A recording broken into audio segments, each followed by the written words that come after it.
Nepali Congress has decided to extend its support to Ram Sahaya Yadav of Janata Samajwadi Party at the election of the Vice President slated for Friday, the 17th of March. Good evening, I'm Sarah Chitrakar and these are the headlines of the hour.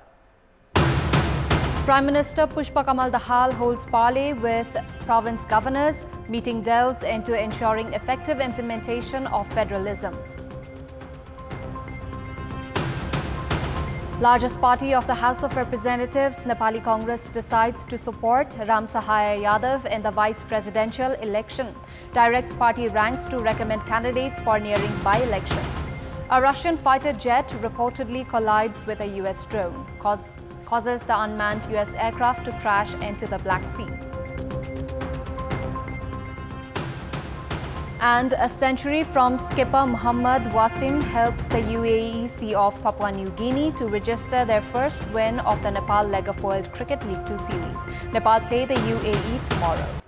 Province governors have met with Prime Minister Pushpa Kamal Dahal. According to the Prime Minister's Secretariat, the meeting held at Balwatar has delved into effective implementation of federalism. Governors of 6 provinces had attended the meeting. Bagmati Governor Yadav Chandra Sharma said that the meeting with Prime Minister Pushpa Kamal Dahal mainly focused on the effective implementation of federalism. It has been learnt that Prime Minister Dahal and province governors have also discussed about the recent criticisms of the province structures. Meanwhile, the province governors have also demanded amendment of their ranks. The governors currently are ranked 7th in their provinces and 8th when outside of their provinces.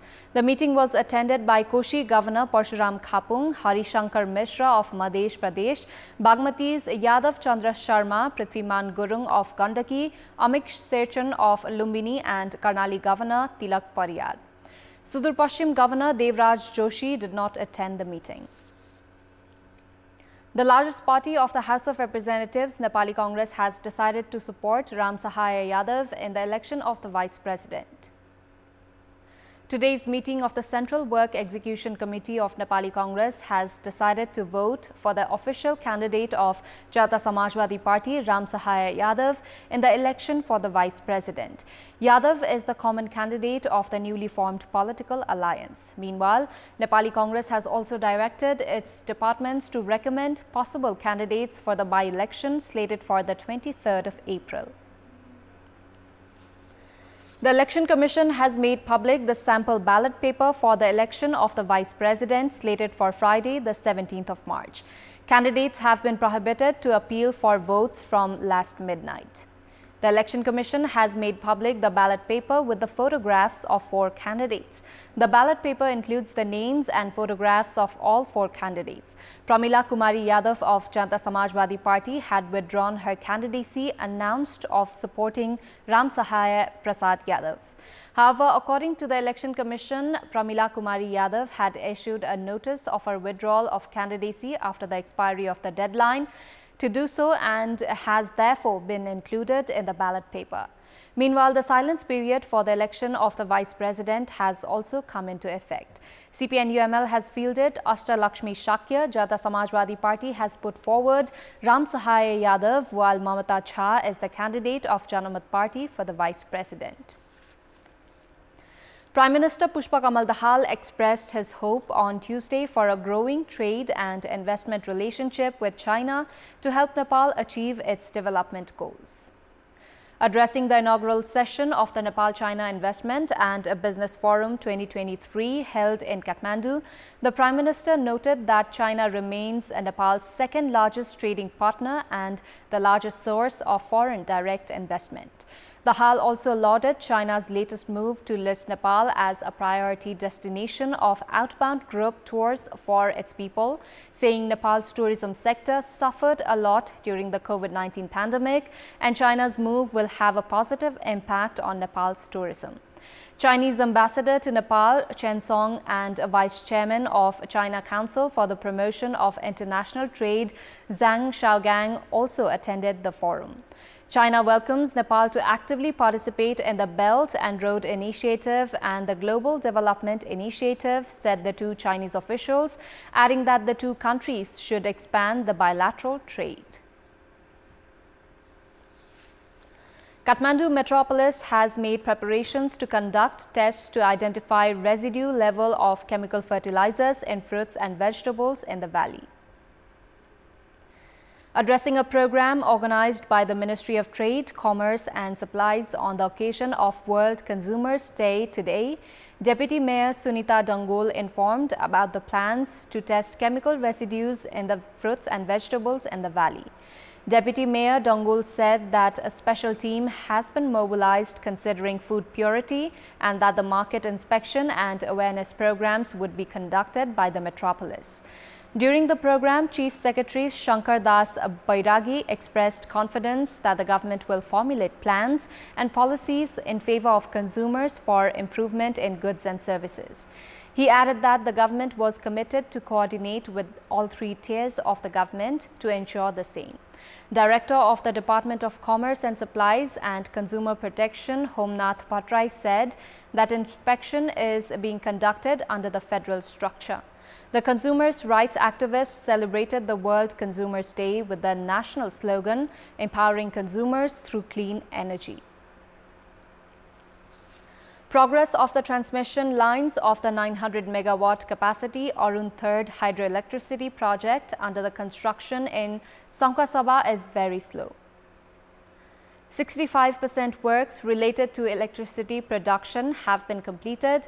However, the progress regarding construction of transmission lines is only 15%. The delay in construction of the transmission lines of the Arun 3rd project has been attributed to the disputes related to compensations. The investment board has said that failure to address the disputes related to compensations will lead to a situation where the transmission lines would not be completed even after the completion of the works related to electricity production. The transmission line is to take electricity produced from Arun 3rd project to India. The project is being constructed by the Satluj Arun 3 Power Development Company, a sister entity of the Satluj Hydroelectricity Corporation of India. Along with the works of the power production aspect of the project, the entity is also shouldering the responsibility of the transmission line. According to the investment board, if the disputes are resolved by the mid of May, works of the transmission lines will conclude within 8 months. The 400 kV transmission line is 253 km long from Diding of Sankasaba to Sitamadi of India. Of the total 597 towers of the transmission line, only 261 have been constructed so far. Time now for our segment, Public Pulse, where you text us with your opinion. Public Pulse. Here's the question: what do you term the practice of political parties charging monthly fees from parliamentarians? Your options are A, a way to fund party expenses, B, financial burden for parliamentarians, and C, a practice without legal recognition. Voting is on. Type any WS, select your option A, B or C and send it to 34001 to share your opinion with us. Reduced interest rate on new loans comes into effect today. Prior to this, banks had been adding 6% premium on the base rate, while they will be adding only 5% from today. With this latest revision, the interest rate on new loans will be reduced. Interest rate on savings has also marginally reduced from today with a drop of 0.4%. Those making savings will now receive between 6 to 8% interest rate on savings. The interest rate was reduced following the decision of the Nepal Bankers Association. The Birganj metropolis has begun the campaign for castration and vaccination against rabies for stray dogs. Following the increase in number of stray dogs in Birganj, the metropolis has begun a campaign for castration and vaccination against rabies. The metropolis takes the stray dogs to the facility of national trading while they are castrated. In fact, where they are castrated. A total of 40 dogs were castrated on the first day of the campaign, while they were also vaccinated against rabies. According to the metropolis, around 1,000 dogs are to be castrated in the first phase. Time now for international update.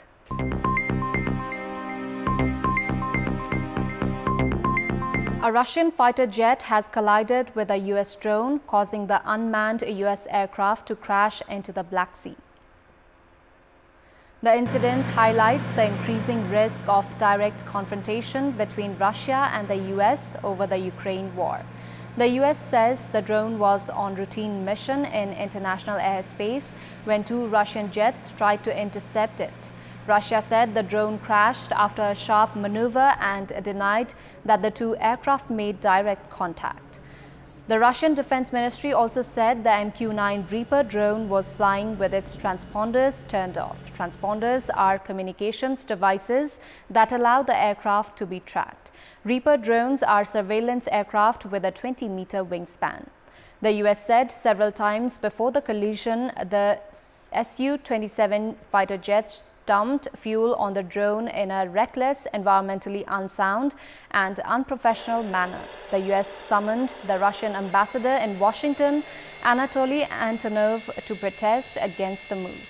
Following the meeting, Russian state media quoted Antonov as saying that Moscow saw the drone incident as a provocation. Tensions have risen over the Black Sea ever since Russia's annexation of Crimea in 2014. Since Russia's full-scale invasion of Ukraine, the US and the UK have stepped up reconnaissance and surveillance flights, though always operating in international airspace. Tear gas rose around Pakistani protesters as they clashed with police in Lahore, throwing rocks at officers that come to arrest former Prime Minister Imran Khan for not showing up in a case against him related to selling state gifts. The clashes were halted when Pakistani security forces withdrew from Khan's home, where they had earlier fired tear gas and water cannon at hundreds of Khan's supporters who had cordoned off his home. The unrest added to the instability in nuclear-armed Pakistan, which is struggling with an economic crisis and awaiting an International Monetary Fund bailout. Video from a street near Khan's home showed protesters picking up debris from the ground and throwing it at police, who retaliated in kind. A senior police official said the court order operation to arrest Khan, a former international cricketer, was halted temporarily to accommodate cricket's Pakistan Super League, PSL, the country's top sporting event, which is being played at a stadium a few kilometers away from Khan's neighborhood. North Korea fired the two short-range ballistic missiles into the sea off its east coast, state media said on Wednesday, as South Korean and US troops conducted their largest joint military drills in years. The North's state-run television KRT released 5 still photographs of the latest missile launch, adding that the missile launches on Tuesday were a military drill designed to train crews to carry out their mission at any time and annihilate the enemy if necessary. The launch was a demonstration drill and saw 2 surface-to-surface tactical ballistic missiles fired from near the west coast in South Hwanghae province, flying some 611 kilometers over the country before hitting a target on a small island off the east coast. Time now for sports update. Sports news. Led by skipper Mohammad Wasim's century, the United Arab Emirates have registered their first win in the Nepal leg of the ICC World Cricket League 2 series as they saw off Papua New Guinea by 6 wickets. In the match played at the 3-1 University Cricket Grounds in Kantipur, Papua New Guinea won the toss and elected to bat, where they managed 234 runs for the loss of 7 wickets in their 50 overs. Skipper Asad Wala top scored for PNG with 65 runs. Norman Vanua remained unbeaten at 49 runs. Riley Hekure scored 33. Kiplin Doriga made 24 and Charles Amini contributed 22 runs. Hazrat Bilal was the pick of the UAE bowlers with 4 wickets, while Rohan Mustafa and Zawar Farid shared a wicket apiece. In reply, the UAE exceeded the target in 38.4 overs. Skipper Mohammad Wasim top scored for UAE with 119 runs. Ritya Arvind contributed 33. Chundan Gayopil Rizwan remained unbeaten at 29. while Ayan Afzal Khan scored 27 runs. Wasim's 119 from 76 deliveries included 6 fours and 12 sixes. Rally Hekure picked 2 wickets for PNG, while Kabua Moria and John Kariko shared a wicket each. With the defeat, PNG have ended their World Cricket League 2 tournament at the 7th position with 11 points from 36 matches, of which they managed to win only 5. In the last match of the series, Nepal play the UAE tomorrow. Nepal's place in the International Cricket Council One-Day Internationals ranking has improved by 1 place. In the latest one-day international rankings issued by the International Cricket Council, Team Nepal have moved 1 spot ahead to 16th position. Nepal had climbed to 17th from 19th only last week. In the latest revision, Nepal have leapfrogged Namibia. Of the recent 11 matches of the ICC World Cricket League 2 series, Nepal have secured 10 victories and are set to take on the United Arab Emirates in the last match of the tournament. A win against the UAE tomorrow will secure a direct spot for Nepal at the World Cup Global Qualifiers to be held in Zimbabwe. India are ranked first in the ODI rankings. Among the associate nations, Scotland are placed 12th, the Netherlands are 14th and Oman are ranked 15th. National Football Governing Body, the All Nepal Football Association, ANFA, has appointed Prabesh Katwal as the assistant coach of the national football team. ANFA, which had formally introduced a new head coach, Vincenzo Alberto Aniz, only yesterday, has assigned the responsibility of the assistant coach to Katwal, who is currently coaching Machindra Club at the ongoing Martyrs Memorial A Division League. Machindra had won the previous 2 editions of the domestic top flight tournament under Katwal, who had also shouldered the responsibility of the acting head coach of Team Nepal when they played an international friendly against Pakistan back in November last year at the Dashrath Stadium. Nepal had won the match 1-0. Meanwhile, ANFA had appointed Binod Dangol as the goalkeeping coach. Team Nepal are to take on Bhutan and Laos in the Tri-Nation Cup at the Dashrath Stadium from March 22. Bishnu Kanta Chaudhary has won the Koshi Province Wheelchair Run Tournament. At the run organized to mark the 15th International Wheelchair Day, Chaudhary completed the distance of 800 meters in 2 minutes 42 seconds. Prajal Limbu finished second with a timing of 2 minutes 46 seconds, while Sandesh Chaudhary clocked 2 minutes 47 seconds to finish third. In the women's category, Januka Tamang finished first with a timing of 3 minutes 27 seconds. Chandrika Sardar was second with a timing of 4 minutes, while Keshar Kumari Ali Magar was third as she clocked 4 minutes 25 seconds. A total of 150 individuals of Koshi province with physical disabilities had participated in the event. That's all for the moment. Our next English bulletin will be at 10:30 tonight. Thank you for staying with us. Bye for now.